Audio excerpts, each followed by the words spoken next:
keputusan yang terbaik bagi Tuhan. Sebab firman-Nya, firman yang benar, firman yang mampu menghidupi setiap kita. Kami cintakan pribadi-Mu Tuhan. Kau yang selalu kami rindukan, Kau yang kami perlu Bapa. Haleluya Yesus. Kamu menceritakan kebaikan dan kebenaran-Mu Bapa. Haleluya Yesus.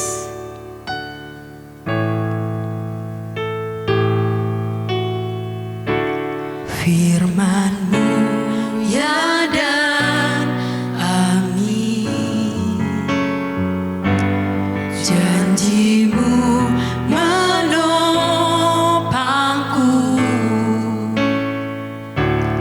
berjalan bersamamu di setiap musim hidupku. Ini setiap kerinduan kami Bapa. Firman-Mu ya dan amin, janji-Mu yang menopang setiap kami Tuhan. Janji-Mu menopangku, berjalan bersamamu di setiap musim hidupku. Yesus, aku cinta padamu. Yesus, tetaplah bersamaku. Tiada yang dapat menggantikanmu. Engkaulah jaminan hidupku. Setiap kerinduan kami Bapa, kami cinta pada pribadi-Mu lebih dan lebih lagi Tuhan. Firman-Mu ya dan amin, janji-Mu yang menopang hidup kami Tuhan. Janji-Mu, bahkan kami rindu berjalan bersama-Mu Tuhan. Setiap musim yang kami lewati Bapa, hanya Engkau yang kami rindukan Tuhan. Di setiap musim hidupku, saya undang untuk bangkit berdiri. Yesus, aku cinta padamu. Yesus, tetaplah bersamaku. Tiada yang dapat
tidak ada yang mampu menjamin kami selain Engkau. Engkau jaminan buat hidup kami. Di kala-kala Tuhan, saat-saat ini saat-saat yang mungkin penuh dengan pergumulan, tapi kami tahu ketika kami punya Tuhan, kami beroleh ketenangan ya Tuhan. Mari Tuhan Yesus, terima kasih buat kehadiran pagi hari ini, di mana kami boleh memuji menyembah Engkau. Dan saatnya kami boleh mendengar isi hati-Mu Tuhan. Sampaikan supaya setiap kami boleh hidup sebagaimana firman-Mu di akhir zaman ini. Karena berbahagia orang yang bukan hanya mendengar, tapi melakukan firman-Mu ya Tuhan. Mari Tuhan terangi hati kami, baca hati kami, supaya firman ini jadi rema yang mengubahkan setiap kami. Sepulang tempat ini kami gak seperti kami datang. Kami pulang dikuatkan, dihiburkan, bahkan yang sakit disembuhkan ya Tuhan. Terima kasih Bapak, kami bersyukur. Kami semakin kami terbaik buat firman-Mu. Mari yang siap terima firman Tuhan dengan saya, sama-sama katakan amin. Tepuk tangan yang meriah buat Tuhan. Silakan duduk Bapak Ibu, shalom. Terima kasih buat pagi hari ini.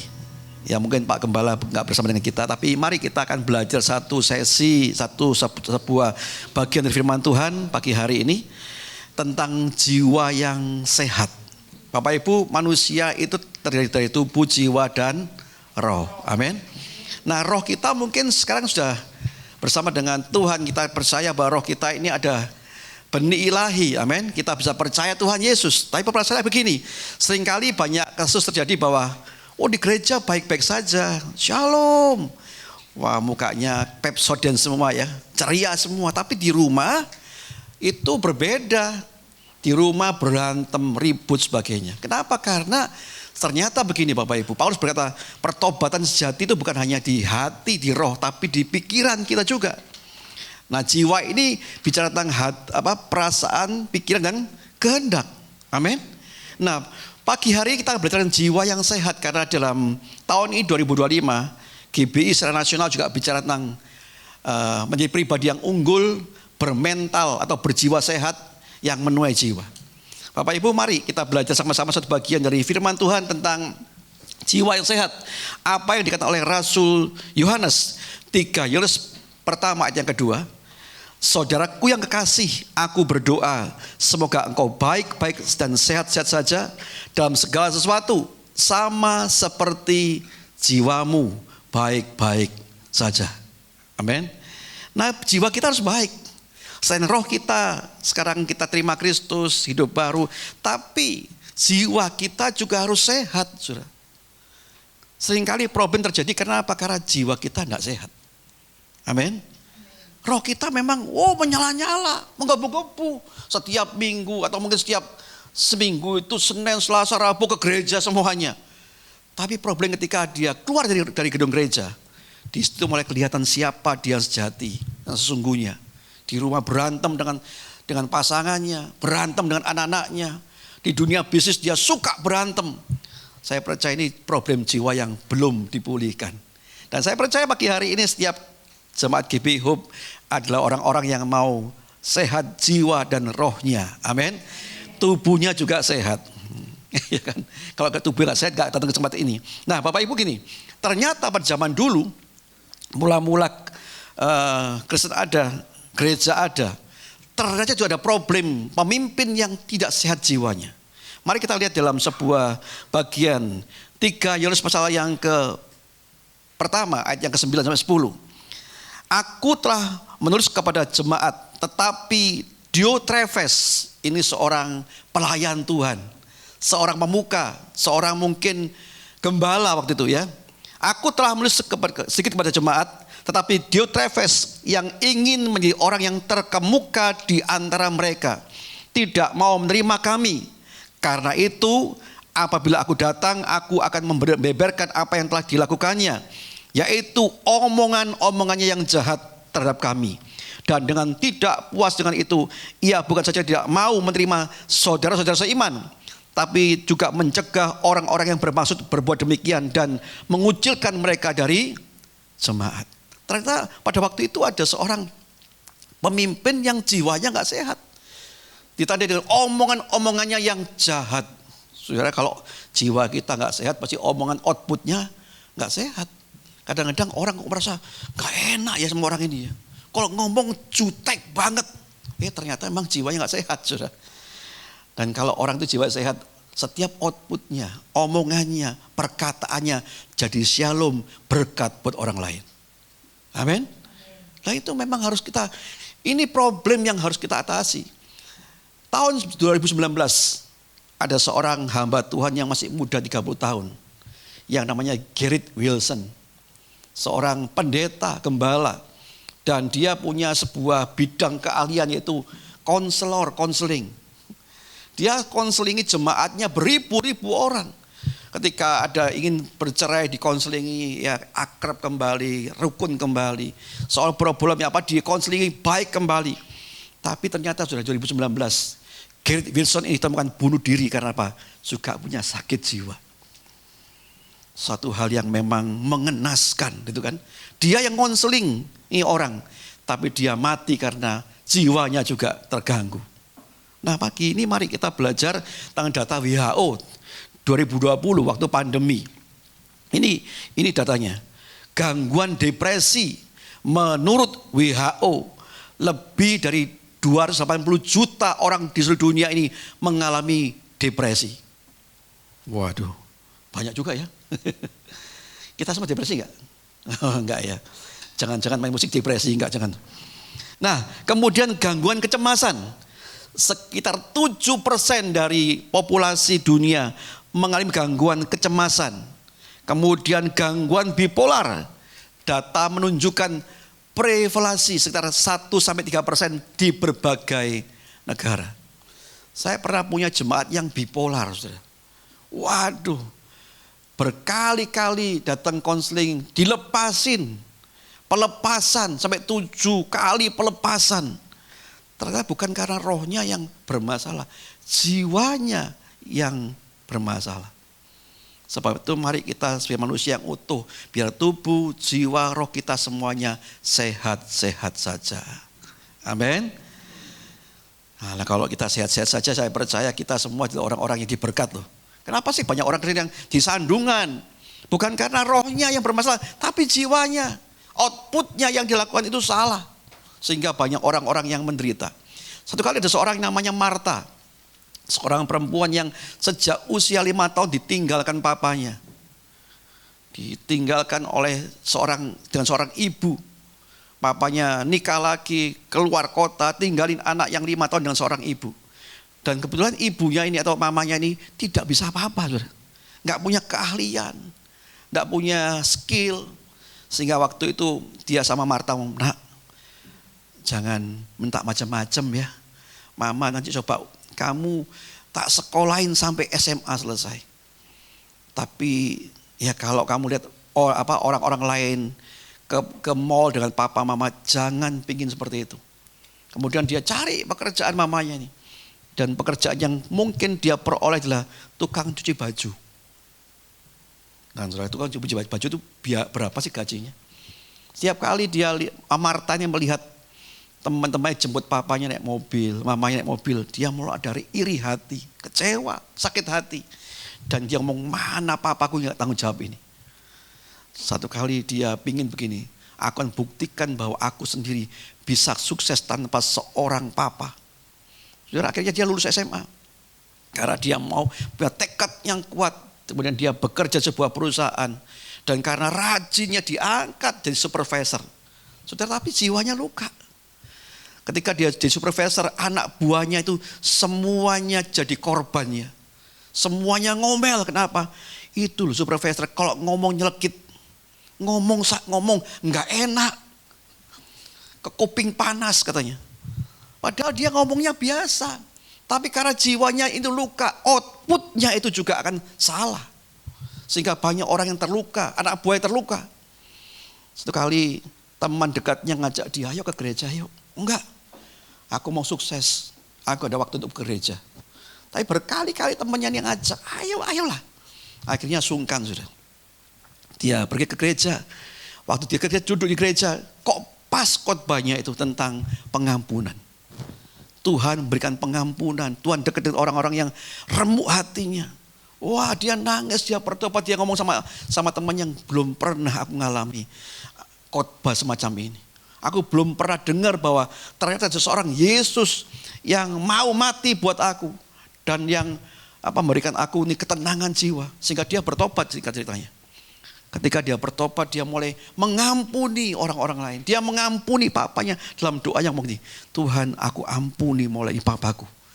Sejak usia 5 tahun aku ditinggal oleh papaku, bayangan-bayangan wajahnya masih aku ingat. Dan sekarang dimanapun dia berada aku gak tahu. Tapi hari ini aku putuskan melepaskan pengampunan. Saudara, ketika perjalanan waktu, dia supervisor yang dulunya ngomong nyelekit. Dan sekarang ini berubah. Bisa bercanda, bisa care dengan orang lain. Kenapa? Karena jiwanya itu dipulihkan oleh Tuhan. Amin. Mari kita belajar supaya jiwa kita ini sehat dan baik-baik saja. Ngomong sampai kananmu, jiwamu sehat enggak? Jangan-jangan gak sehat kan ya. Nah, ternyata beberapa problem yang saya sampaikan tentang seorang yang memang pemimpin.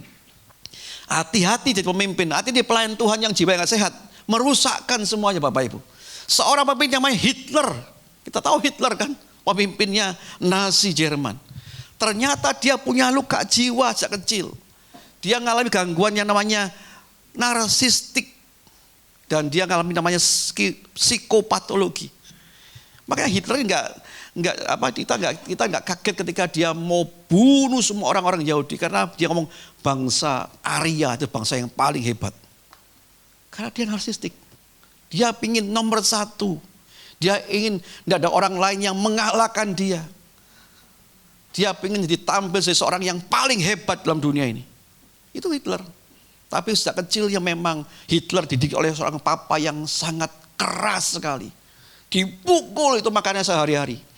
Sehingga waktu besar Hitler ini hidup dengan luka jiwa yang belum disembuhkan. Hati-hati loh pelayan-pelayan Tuhan. Kalau jemaat itu memang ya harus disepulihkan semuanya. Tapi pelayan-pelayan Tuhan yang luka hatinya bisa merusakkan pekerjaan Tuhan. Kenapa? Karena dengan omongan-omongan yang jahat kayak Diotrephes sih. Omongan-omongan yang jahat itu merusakkan semuanya. Nah yang kedua namanya Napoleon Bonaparte. Kita tahu ya. Ini seorang pemimpin besar Perancis. Dan dia memang punya luka jiwa. Dia mengalami gangguan kejiwaan bipolar. Tahu bipolar ya? Kalau udah senang berbunga-bunga. Tapi kalau sudah nggak senang dropnya begitu rupa. Saya punya ngalami begitu Bapak Ibu dengan seorang jemaat saya. Wah kalau senang tuh semua dikasih. Bahkan rumahnya pun dikasih. Kalau perlu. Tapi ketika sudah tidak senang begitu. Wah jahatnya luar biasa loh. Itu orang-orang yang berpribadian ganda, bipolar. Kemudian gangguan narsistik juga. Dampaknya apa? Ambisi dan tindakannya ekstrim. Dan dia termasuk ketika dia perangnya yang agresif. Dia seorang pemimpin yang memang jenius, ahli militer. Tapi Tuhan pun mengasihi jiwa seperti ini. Ketika dia kalah perang dengan seorang biasa yang namanya Wellington dari Inggris. Dia kalah perang dalam perang namanya Waterloo. Kalau soal sejarah masih tahu kan. Saya baca juga soalnya. Waterloo ini perangnya bagaimana? Ketika dia diberitahu sama jenderal yang lain, jangan serang Inggris dulu, tunggu kami. Enggak perlu. Inggris kecil mah. Dengan pasukanku Inggris pasti kalah. Jenderal yang lain ngomong jangan dulu, tunggu kami. Tapi ternyata secerdik apapun juga orang berpikir punya strategi militer. Kalau Tuhan berkehendak kalah ya kalah. Amin. Akhirnya ketika dia serang itu hujan kencang. Dia dari tebing banyak pasukan yang istilahnya tergelincir. Dan akhirnya di santapan pedangnya pasukan Inggris. Dan akhirnya karena kasus ini Napoleon itu diasingkan. Karena kalah perang. Nah yang ketiga namanya Joseph Stalin. Wah ini pemimpinnya siapa? Uni Soviet ya. Sekarang Uni Soviet dulu. Nah luka jiwanya juga begitu. tindakan yang represif, kekejamannya. Kalau ada lawan politik dibunuh langsung. Karena Stalin mengalami gangguan paranoid. Takut ya dijatuhkan, takut digulingkan. Takut kalau ada orang yang lebih pintar dari dia, lebih hebat dari dia. Sehingga banyak pada waktu itu ada teror besar-besaran di Uni Soviet. Semua dalam ketakutan luar biasa. Jadi ketakutan waktu Orba pun gak seimbang dengan ketakutan zamannya Stalin ini. Kenapa? Karena pemimpinnya jiwanya tidak sehat. Mari kita menjadi orang Kristen yang jiwa kita sehat. Amin. Roh kita sehat. Dan tubuh kita sehat. Kalau tubuh nggak gampang kan Bapak Ibu? Tubuh cuma jamu, jaga mulut. Iya kan? Kalau tubuh gampang jaga mulut, nggak usah makan yang macam-macam, ya kan? Kalau kita lihat di Instagram, TikTok, wow, enak. Hojo secingping ya sudahlah, jamu aja. Tapi kalau malah jiwa ini kan repot. Jiwa ini perlu yang namanya kesadaran supaya kita dipulihkan Tuhan. Pertobatan itu bukan hanya di hati, tapi dalam pikiran kita, katanya Paulus. Jadilah manusia baru yang diperbarui hati dan pikiran. Kalau kita cuma coba di hati, roh kita yang tobat, tapi pikiran kita belum tobat, itu menjadi orang-orang yang jiwanya sakit. Nah, saudara Bapak gini, jiwa itu kayak fenomena gunung es, jiwa kita itu. Kita pernah nonton film Titanic mungkin ya. Kalau dilihat gunung esnya kecil, tapi nabraknya yang di bawah itu gede gunung esnya itu. Sehingga lambungnya Titanic pecah dan akhirnya tenggelam. Itu seperti jiwa kita. Yang terlihat ini shalom, shalom.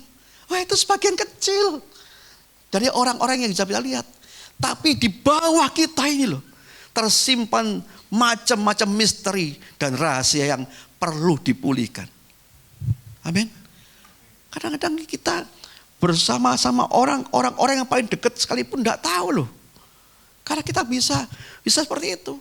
Setiap kali kita ketemu dengan, ya ini warga gereja. Dan saya datang sebagai warga gereja. Shalom. Haleluya, puji Tuhan. Tapi ketika di sini saya ketemu dengan istri yang bencekno sekali katanya, gitu. Disitulah kita siapa kita ini. Apakah perkataan kita sama dengan shalom yang di sini sama?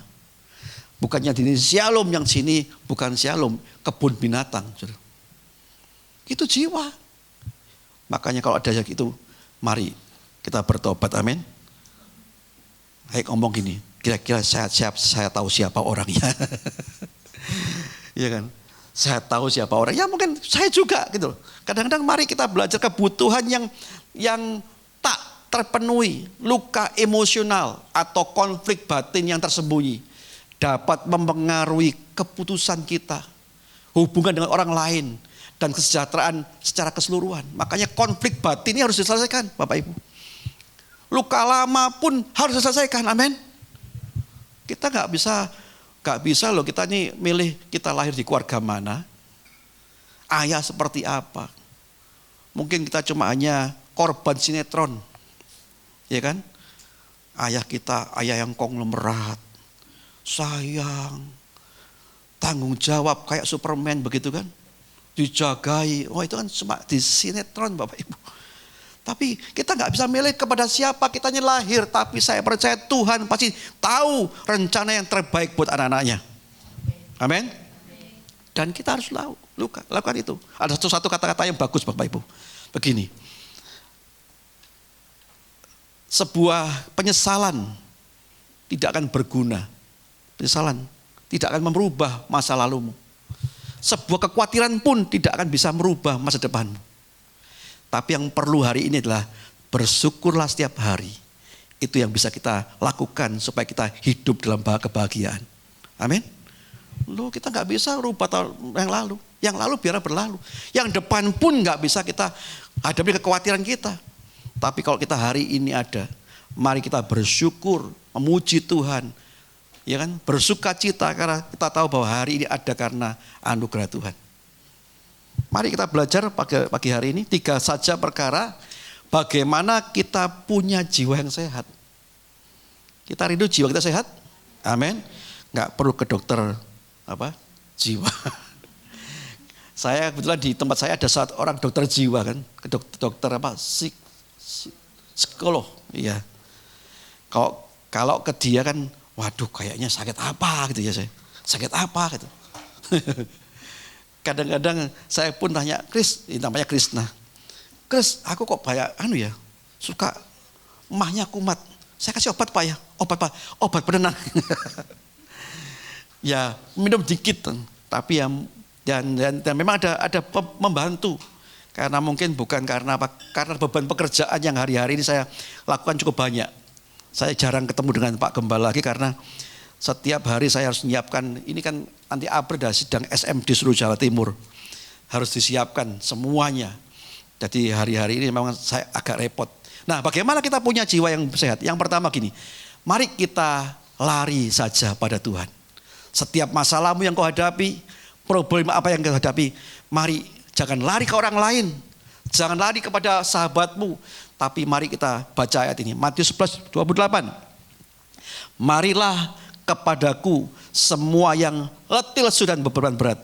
Aku akan memberikan kelegaan kepadamu. Pikulah kuk yang kupasang dan belajarlah kepadaku. Karena aku lemah lembut dan rendah hati. Dan jiwamu akan mendapat ketenangan. Saudara, Tuhan hari ini mengundang setiap kita yang punya beban. Punya pergumulan. Jangan lari kepada siapa-siapa. Tapi larilah kepadaku. Amin. Marilah kepadaku. Semua yang letih, lesu dan berbeban berat.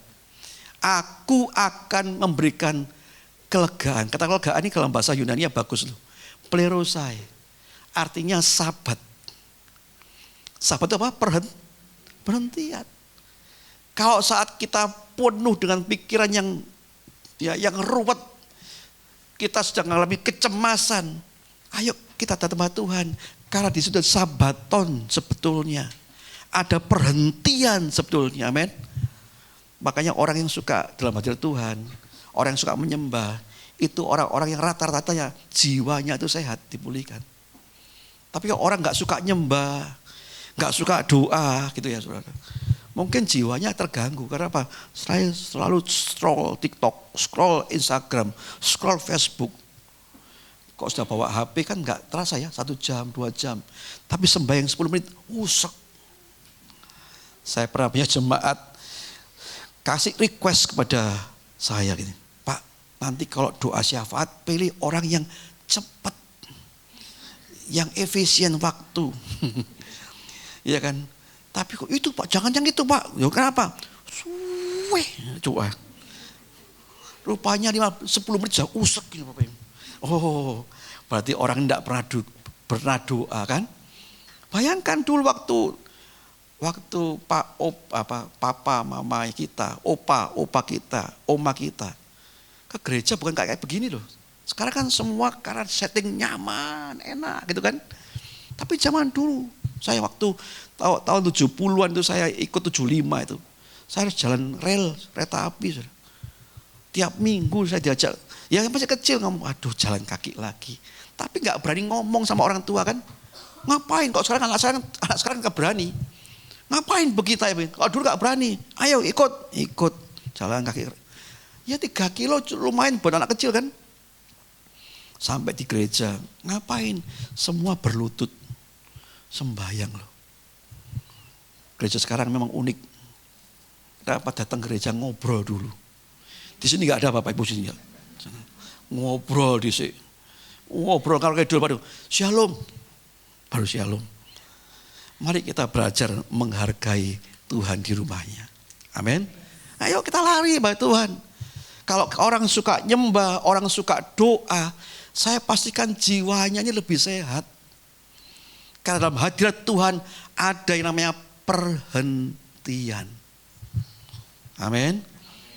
Ada lagu gini, saya lupa awalnya, kalau nanti bisa tolong dinaikkan. Berkali-kali kau menolong, tahu ya? Oh nggak tahu ya, saya main keyboard nggak tahu nanti aja. Saya percaya bahwa gimana pun juga kita pasti punya namanya problem, punya masalah, ya kan? Tapi kalau kita lari sama Tuhan, kita akan temukan gitu. Memang berkali-kali Tuhan tolong kita. Di saat kita nggak mampu, ternyata hari ini tak ada. Kok bisa ya? Yang lalu berat, ternyata Tuhan bisa lalu berikan kita kelegaan. Amin. Makanya ada sebuah perayaan yang saya senang sekali di Israel tuh, hari raya pondok daun. Ya kan, orang harus keluar dari rumahnya. Ya apa-apa anak mamanya keluar buat pondok di halaman rumahnya. Lo ngapain buat pondok? Anak tanya apa? Buat apa? Di rumah ada spring bed, ada AC, enak kok sekarang tidur di pondok-pondok. Seorang papa ngajari begini, nak, ini sebuah peringatan besar. Dulu kita budak di Mesir. Kita dulu gak punya harapan, gak punya masa depan. Tapi karena tangan Tuhan yang kuat diantar dari persinggahan ke persinggahan, dari pondok-pondok. Dan sekarang kita punya rumah yang mewah kayak begini. Artinya apa Bapak Ibu gini? Kalau dulu Tuhan tolong, sekarang pasti Tuhan tolong juga. Kedepannya pasti Tuhan tolong juga. Amin. Nah, orang kalau begitu sehat, jiwanya sehat kan? Kebanyakan pikiran, pinjol, utang, bingung Bapak Ibu. Tapi hari ini mari belajar. Setiap apapun pergumulan kita, mari kita belajar untuk kita datang kepada Tuhan. Lari kepadanya. Di situ ada namanya sabat yang sebenarnya. Amin. Nah, yang kedua, bagaimana kita punya jiwa yang sehat? Ayo yang kedua. Yohanes pasal 8 ayat yang ke-31, 32. Maka katanya kepada orang-orang Yahudi yang percaya kepadanya, jikalau kamu tetap dalam firman-Ku, kamu benar-benar adalah murid-Ku, dan kamu akan mengetahui kebenaran, dan kebenaran itu akan memerdekakan kamu. Yang kedua, kalau kita punya jiwa sehat, kalau kita mau, maka mari kita jangan saja dengar firman, tapi hidupi firman mulai hari ini. Amin. Pulang dari gereja tanya, firmannya apa? Oh, bodoh. Tapi kalau orang punya utang dengan dia, healing loh. Sampai 7 turunan, healing, utang, justru gak bayar-bayar. Tapi firman gak pernah healing Bapak Ibu. Ya kan? Tapi mari kita belajar healing firman. Pulang dari gereja, tahu, ayo hidupi kebenaran. Firman bukan hanya didengar, masuk sini, keluar sini, dan absen Tuhan, saya dengan firman-Mu. Enggak. Tapi berbahagia orang yang mendengar dan melakukan firman-Nya. Amin. Apalagi merenungkan firman Tuhan siang dan malam. Renungan firman Tuhan siang dan malam. Maka perjalananmu akan dibuat Tuhan berhasil dan beruntung. Amin. Ayo hidupi firman pagi ini. Siapapun yang khotbah, hidupi firman. Kemarin Pak Hari yang khotbah ya? Iya kan minggu kedua, bukan ya? Pak Edi Surabaya. Firmannya apa? Karena sudah terlalu banyak firman, out of the box. Lali, kakek firman. Tapi gini loh Bapak Ibu. Kalau kita mulai hari ini menetapkan sebuah komitmen. Mulai hari ini saya dengar firman. Dan saya melakukan firman Tuhan. Saya percaya firman jadi rema buat kita kok. Amin. Di saat-saat pergumulan itu firman itu nyata. Muncul. Di saat-saat kita takut, tiba-tiba firman yang di dalam hati muncul. Jangan takut, jangan khawatir. Sampai masa tuamu, aku tetap dia. Loh itu yang luar biasa. Makanya saya mengapresiasi Bapak Ibu yang bawa catatan, catat begini. Ya kan? Kalau kan sekarang enggak pakai tab langsung direkam, dek. Bisa juga. Malam disetel lagi, dengar lagi, itu boleh juga kan? Tapi mari kita mencatat firman, menghidupi firman kebenaran. Coba kita lihat firman Tuhan yang bicara kebenaran. Mazmur pasal yang 147 ayat yang ketiga. Mazmur 147, ia menyembuhkan orang-orang yang patah hati dan ia membalut luka-luka mereka. Jadi saya percaya bahwa firman Tuhan ini dia menyembuhkan orang yang patah hati dan yang membalut luka-luka mereka. Jadi luka-luka hati kita nggak bisa sembuhkan dengan orang lain, nggak bisa sembuhkan dengan nonton bioskop, nggak bisa. Tapi yang bisa menyembuhkan luka-luka hati adalah kalau Tuhan yang menyembuhkan kita. Amin. Mari bersyukur kalau selama ini, hari ini kita merasa, wah saya kok gak enak ya dilahirkan di keluarga seperti ini. Bersyukur aja. Kita punya Tuhan, kita punya orang tua, di mana orang tua itu mendidik kita meskipun tidak sempurna. Tapi saya percaya itu rancangan Tuhan yang terbaik buat kita. Yesaya 53 ayat yang 4-5. Tapi sesungguhnya penyakit kita lah yang ditanggungnya, dan kesengsaraan kita yang dipikulnya. Padahal kita mengira dia kena tulah, dipukul dan ditindas Allah. Tapi dia tertikam oleh karena pemberontakan kita. Dia diremukkan oleh karena kejahatan kita. Ganjaran yang mendatangkan keselamatan bagi kita ditimpakan kepadanya. Dan oleh bilur-bilurnya kita menjadi sembuh. Jadi kalau ada yang luka hati hari ini, ayo dengar firman ini. Amin. Berapa banyak kadar firman yang kita hafal sih? Loh, kalau saya tadi waktu pagi tadi sebelum ke sini saya sempat marung, saudara.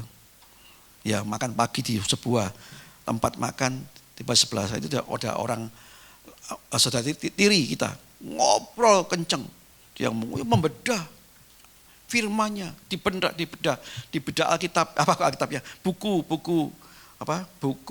agamanya dibedah. Saya lihat, kemudian dia ngomong, saya sudah hafal sekian ayat. Itu kan. Saya bandingkan, orang Kristen berapa banyak ya firman yang dihafal ya. Berapa banyak firman yang kau dengar, kau baca, kau hafal. Loh, karena firman itu yang akan keluar nanti ketika kita dalam pergumulan. Betul gak? Kalau kita ini kosong, gak punya firman, dalam pergumulan kita doa, Tuhan mau ngomong apa? Saudara? Tapi kalau dalam pergumulan ada sebuah firman yang sudah selama ini kita hidupi, kita hafal, kita renungkan. Di saat pergumulan itu firman itu akan menguatkan kita. Akan muncul loh. Berkali-kali begitu, ya kan? Jangan takut, gitu kan? Jangan noleh ke belakang. Kan kata istri Lot tuh. Jangan kamu noleh ke belakang. Kadang-kadang firman kayak begitu muncul, Bapak Ibu. Padahal itu untuk istri Lot. Tapi ketika ada masalah kita putuskan yang mana saya pilih, ini atau itu. Tiba-tiba firman itu muncul, jangan menoleh ke belakang lagi. Jangan ingat-ingat yang dahulu kala. Karena aku menciptakan masa depan yang baru buat kamu. Nah, kayak firman Tuhan membuat kita untuk kita melangkah maju, bukan mundur lagi. Amin. Tapi kalau kita gak pernah baca firman, yang dibaca hanya apa ya? Kompas, bocor alus gitu. Yang diomongin politik, nanti ketika doa yang muncul adalah politik dan politik. Tapi kalau kita suka doa, suka baca firman, ketika dalam pergumulan yang muncul ini adalah firman yang mengubahkan kita. Tahun 92 saya itu diizinkan Tuhan kuliah di Widya Karya. Ya, sini Widya Karya ya. Bondowoso. Saya kuliah masuk jurusan yang salah. Saya tanya sama seorang yang lagi dalam pendaftaran. Saya tanya ini, Pak, ini manajemen informatika dan teknik komputer. Apakah nanti saya jadi teknik komputer? Oh iya. Diajari gimana Pak? Ya kamu tidak diajari tekniknya, bagaimana cara ngerakit komputer. Waktu itu saya gemar elektro. Jadi saya, ya masuk. Saya masuk. Ternyata manajemen komputer itu bicara tentang apa? Ini loh, keuangan. Bicara tentang pembukuan.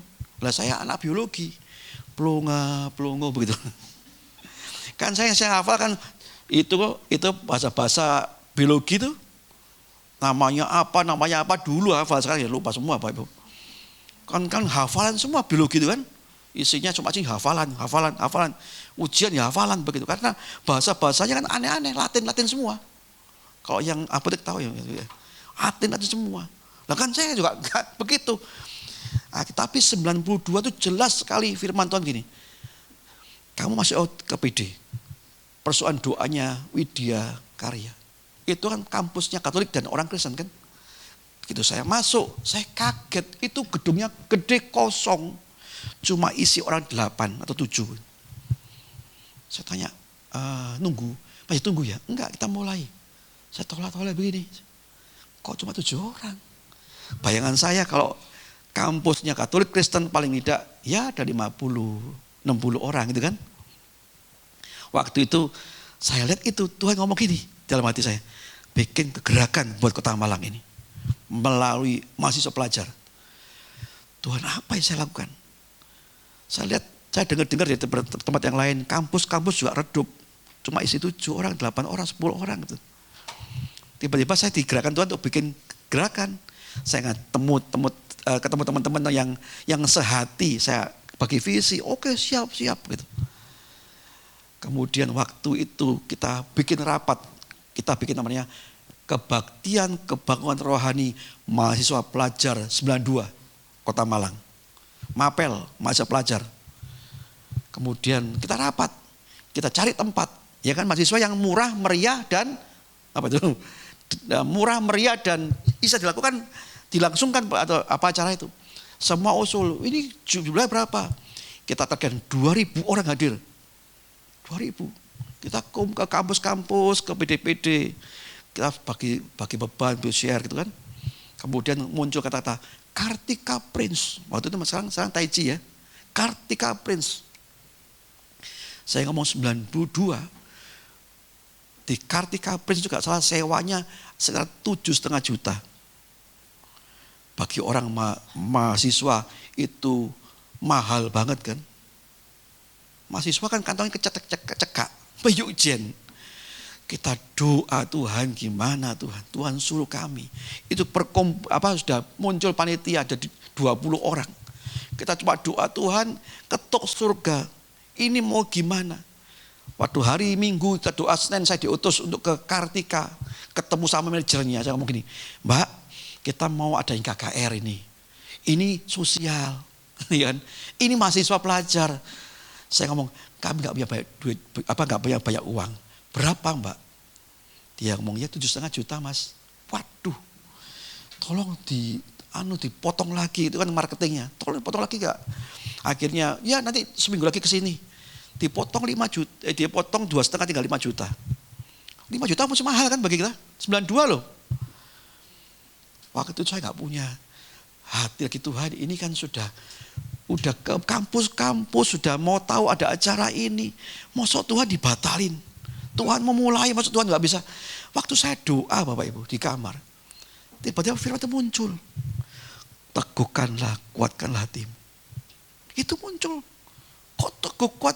Saya ngomong di rapat, bisa, pasti bisa. Tapi dalam hati saya, kayak iso gimana gitu. Bisa. Ya pemimpin kan bisa begitu. Akhirnya memang kita doa lagi. Satu orang kali kayak kami diundang oleh seorang ya dulu pelayanan. Ngobrol lama 3 jam sudah. Ngalor ngidul. Kita kan mahasiswa kan mau praktis. Ngantuk gini. Dituturi sama orang tua. Ngantuk begini. 3 jam. Tapi ternyata 3 jam itu membuahkan hasil sudah.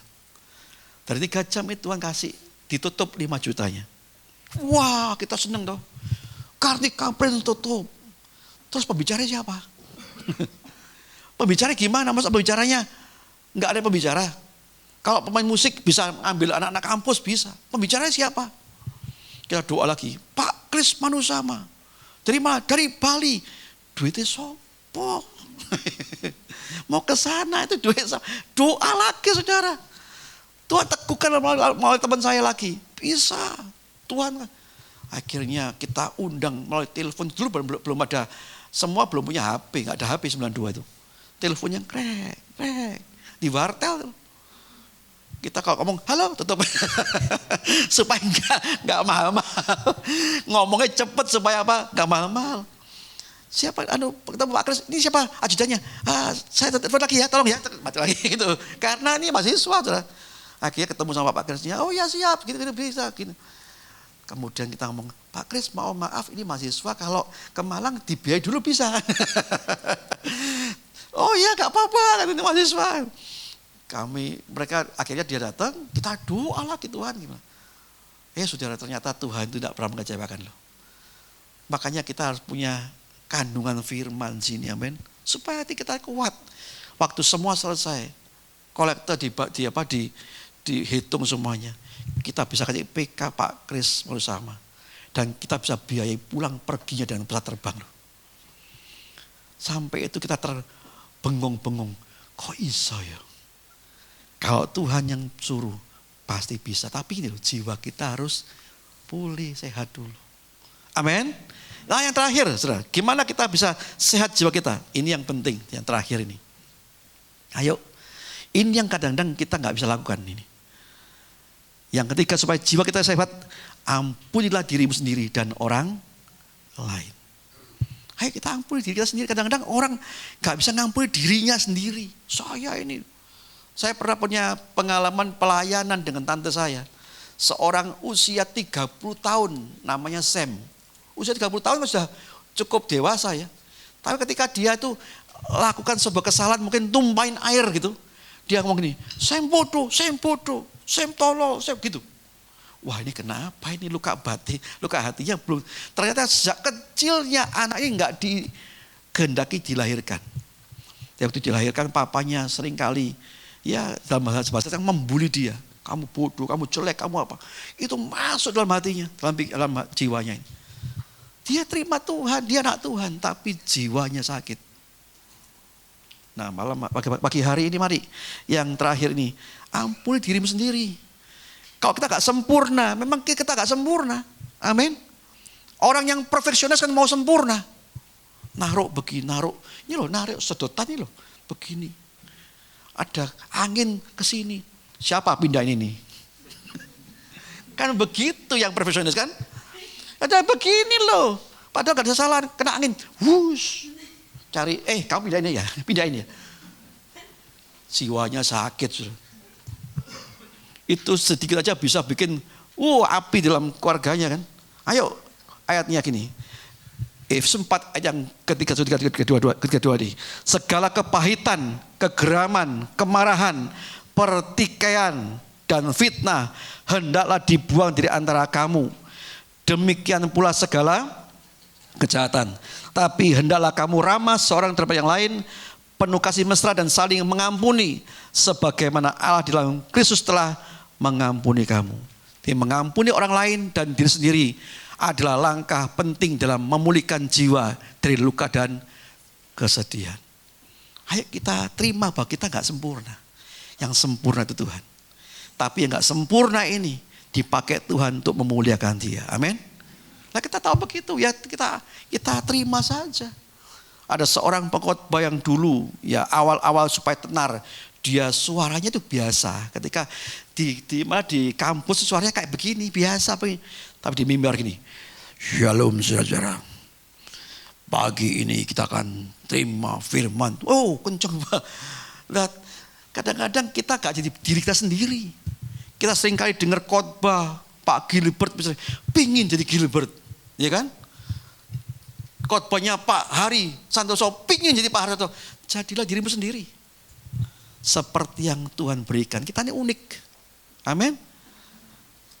Pak Jimmy itu unik. Pak Santoso itu unik. Tapi jangan jadi orang lain. Jadilah diri kita sendiri seperti yang Tuhan mau. Dan kita bisa menjadi orang-orang yang menyampaikan semua kebaikan Tuhan melalui apa yang kekurangan kita ini. Dan saya percaya itulah orang-orang yang bisa mengampuni dirinya dan orang lain. Saya akan tutup dengan sebuah kesaksian tentang lagu Bapak Sentuh Hatiku. Lagunya Jason Irwanto ya. Kan dia punya seorang sahabat, seorang perempuan yang pada waktu itu mamanya entah meninggal, entah pergi, dan dia hidup dengan papa tirinya. Sampai akhirnya papa tirinya ini menghamili dia. Dia mengandung anak papa tirinya. Dan dia hatinya sangat sakit, sangat luka. Hatinya, jiwanya ini sakit karena papa tirinya itu menghamili dia. Sampai ketika dia anaknya lahir, dia gak bisa ngampuni itu. Sampai akhirnya satu ketika papanya yang papa tirinya sudah agak tua gitu, dan sakit-sakitan. Disitulah ada sebuah gerakan Tuhan. Jason ini kemudian beritahu dia, ayo ampunono papamu. Gak bisa ngampuni. Sudah terlalu sakit ini anaknya ini. Saudara, ingat loh ya, kesalahan yang tidak bisa kita ampuni, itu akan melahirkan generasi yang juga gak bisa ngampuni yang di atasnya. Jadi hari kita putuskan saja. Kalau ini ada orang-orang yang hari ini melukai kita, ampunono. Supaya anak kita juga belajar mengampuni orang bersalah. Amin. Akhirnya dengan sebuah usaha keras, dia pun akhirnya terima Tuhan, pengampunan Tuhan. Dia dipulihkan Tuhan dan dia pergi ke papanya yang sudah tua, yang sakit-sakitan. Dan dia ngomong, papa, hari ini aku ampuni kamu. Saat itu dia rawat papanya itu. Dikasih makan, disuapi sampai pada akhir hidupnya papanya itu. Tapi yang jelas begini, ketika dia mengampuni, jiwanya ini dipulihkan kembali. Bapak Ibu, banyak masalah pelayan terjadi bukan karena roh kita gak sehat, tapi jiwa kita yang gak sehat. Amin. Banyak gereja pecah, banyak gereja bermusuhan, banyak antara jemaat itu dari clash, gembala clash, pekerja clash, bukan karena roh kita, tapi karena jiwa kita belum sehat. Tapi pagi hari ini seperti firman Tuhan, semoga jiwamu baik-baik saja dan sehat-sehat saja. Amin. Saya undang tim PAW yang maju ke depan. Ayo kita anakan sebuah pujian. Saya bisa.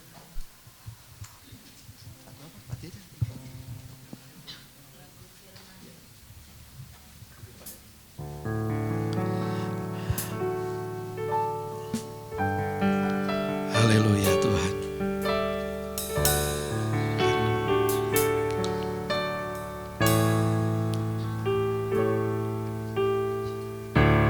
Firman-Mu ya dan amin. Haleluya. Janji-Mu menopangku, berjalan bersamamu di setiap musim hidupku. Yesus, aku cinta padamu. Yesus, Tetaplah bersamaku ya Tuhan. tetaplah bersamaku. Tiada yang dapat menggantikanmu. Engkaulah jaminan hidupku. Haleluya Tuhan. Firman-Mu ya dan amin. Janji-Mu menopangku,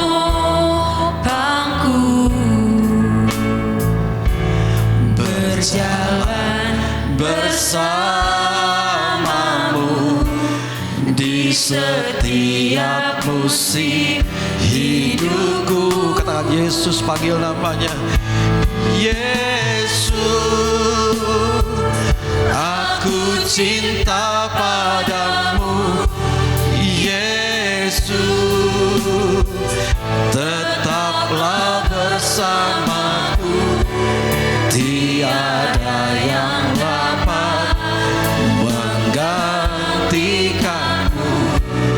Engkaulah jaminan hidupku. Yesus, panggil namanya. Yesus, aku cinta padamu. Yesus,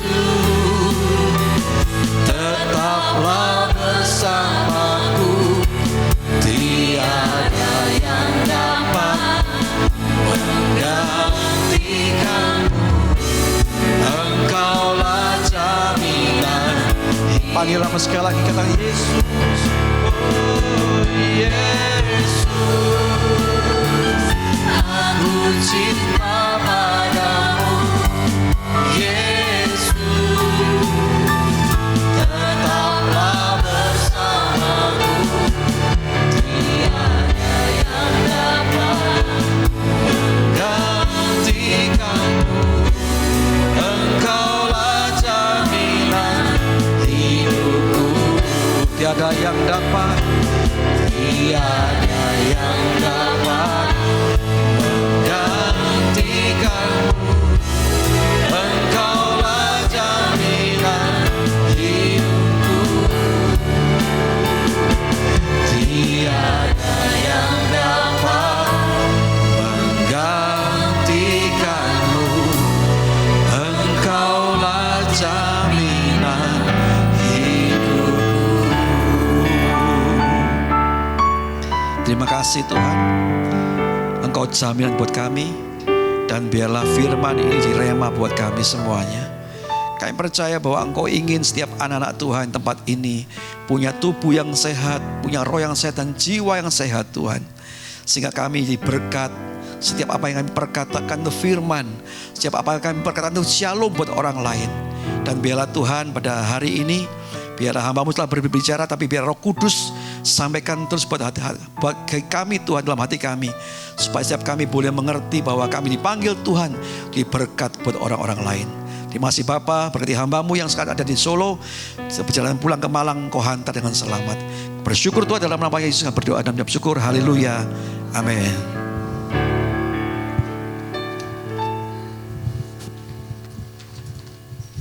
Shalom. Atas nama GB Hope kami ucapkan terima kasih untuk pelayanan Pak Agus. Tuhan Yesus berkati Pak. Saya akan masuk dalam pengumuman. Bagi Bapak Ibu Saudara yang ingin memberikan persembahan, bisa mengambil amplop yang ada di depan Bapak Ibu Saudara dan memasukkannya ke kotak persembahan di pintu keluar setelah ibadah ini selesai. Kemudian untuk ibadah hari ini dapat diakses secara online melalui link yang akan dibagikan di grup WhatsApp gereja kurang lebih jam 1 siang nanti. Untuk membangun keintiman dengan Tuhan, gereja mengajak semua jemaat untuk menyembah Tuhan di rumah masing-masing setiap jam 8 malam. Saudara bisa mengajak seluruh anggota keluarga untuk terlibat dalam penyembahan. Doa malam diadakan pada hari Rabu jam 7 malam. Bapak Ibu yang hadir dapat hadir 15 menit lebih awal. Kemudian kelas Alkitab yang biasa diadakan pada hari Kamis diadakan diganti dengan komsel. Jadwal komsel bisa mengikuti ketua komsel masing-masing, dan bagi Bapak Ibu Saudara yang ingin rumahnya digunakan untuk komsel bisa memberitahukan kepada Ibu Aming. Selanjutnya untuk komsel dewasa muda diadakan setiap hari Sabtu jam 3:30 sore. Itu aja untuk pengumuman. Saya undang Bapak Ibu bangkit berdiri, kita akan menutup ibadah ini dengan berdoa. Tuhan Yesus yang baik, kembali lagi kami ke hadirat-Mu Tuhan. Kami sangat bersyukur dan bersuka cita Tuhan. Engkau baik, Engkau sangat baik Tuhan. Kami boleh memuji menyembah-Mu hari ini. Kami boleh mendengarkan firman-Mu Tuhan. Dan kami bisa belajar untuk semakin mencintai-Mu lagi Tuhan. Tuhan, kami berdoa bagi firman ini Tuhan, biarlah firman yang kami terima hari ini bisa menjadi rema yang kuat bagi kami, bisa menjadi tuntunan dalam hidup kami Tuhan. Biarlah firman ini bisa tertanam kuat dalam hati kami, berakar dan bertumbuh lebat dalam hidup kami Tuhan. Kami juga berdoa bagi Pak Agus yang menyampaikan firman-Mu, berkatilah ia, pelayanannya, segala yang dilakukannya semua hanya demi kemuliaan nama-Mu Tuhan. Berkati juga keluarganya, berkati juga semua yang dilakukan demi nama-Mu Tuhan. Kami juga bawa Bapak Gembala kami yang sedang tidak di tempat ini. Berkatilah ia, kesehatannya, juga Ibu Gembala yang dalam perjalanan, yang di luar kota Tuhan. Biarlah Engkau yang menyertai selalu, melindungi mereka selalu Tuhan. Kami juga bawa anak-anak keluarganya juga Tuhan. Engkau yang berkati ya, Engkau yang melindungi mereka Tuhan. Kami juga bawa seluruh pelayan Tuhan yang melayani Tuhan. Baik itu guru sekolah minggu, pelayan lain, WL, pemain musik, semuanya Tuhan. Biarlah kami melayani-Mu dengan hati yang tulus. Dan juga bagi seluruh jemaat GB Hope, baik yang hadir maupun yang belum bisa hadir Tuhan. Engkau yang selalu menyertai kami. Engkau yang membuat apapun yang kami perbuat, baik itu studi, pekerjaan, semuanya berhasil Tuhan. Pakai kami selalu biar kami bisa semakin memuliakan-Mu Tuhan. Kami juga bawa bangsa negara ini, lawatlah negara ini Tuhan. Curahkan hujan pertobatan. Berkati juga para pemimpin negeri ini dari presiden sampai yang paling bawah Tuhan. Beri mereka hati pemimpin sehingga bisa mengambil keputusan terbaik bagi rakyatnya Tuhan. Terima kasih Tuhan, pakai negeri ini juga Tuhan. Kami juga berdoa bagi persembahan kami, biarlah persembahan yang kami berikan bisa kami berikan dengan tulus dan bisa digunakan untuk memperlebar kerajaan-Mu di muka bumi ini Tuhan. Terima kasih Tuhan, setelah kami akan pulang, kami siap untuk menerima berkat daripada-Mu. Mari angkat kedua tangan kita. Diberkatilah engkau dengan segala yang terbaik dari Allah Bapa di surga. Kasih-Nya yang sempurna di dalam Kristus Yesus memampukan engkau untuk hidup di dalam segenap kehendak Allah. Kita semua yang sudah menerima, sama-sama kita katakan amin. Selamat hari Minggu, Tuhan memberkati.